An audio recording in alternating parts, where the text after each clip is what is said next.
Bienvenue dans cette vidéo d'explication. Dans cette vidéo, je vais vous expliquer comment visualiser le jeu de données sur le danger d'incendie de forêt en tant que responsable des incendies de forêt, le filtrer par canton et l'insérer dans un site web. Une fois que vous avez sélectionné le jeu de données, vous arrivez sur cette page d'aperçu avec à gauche les métadonnées et au milieu un extrait du jeu de données sous forme tabulaire. En cliquant sur le bouton bleu en haut, vous accédez maintenant à l'étape suivante où vous pouvez visualiser l'ensemble des données.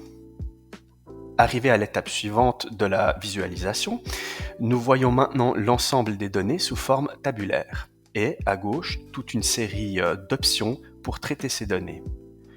Tout d'abord, nous sélectionnons la carte comme graphique car nous souhaitons avoir une vue cartographique de l'ensemble.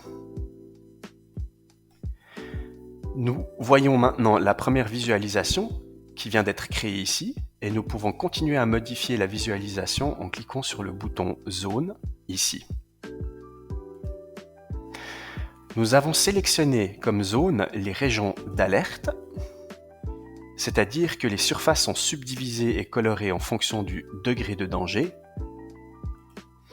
La légende ici à gauche indique quelle couleur représente quel degré de danger.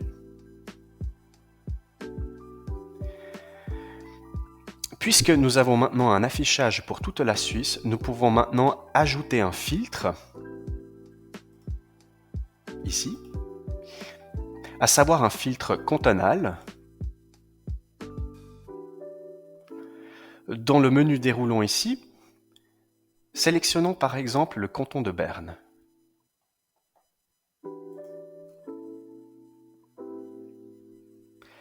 La carte est maintenant réduite à ce canton.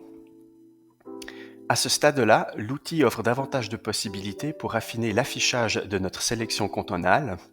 Nous pouvons d'une part zoomer sur la carte à l'aide des boutons plus et moins ici, ou faire de même en utilisant la molette de la souris.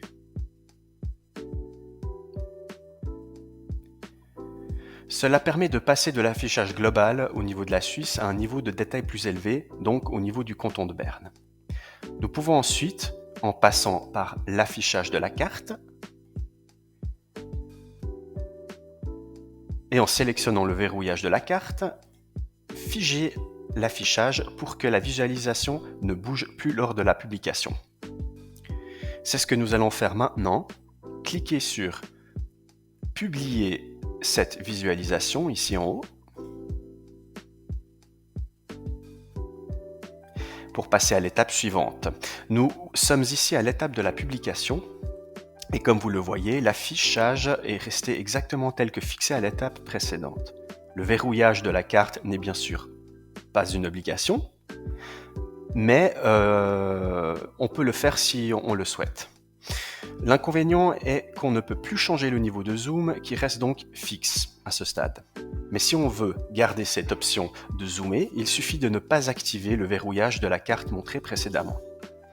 Voilà, nous pouvons maintenant exécuter toute une série d'actions depuis cette page, c'est-à-dire télécharger les données ou passer à la vue en tableau, entre autres.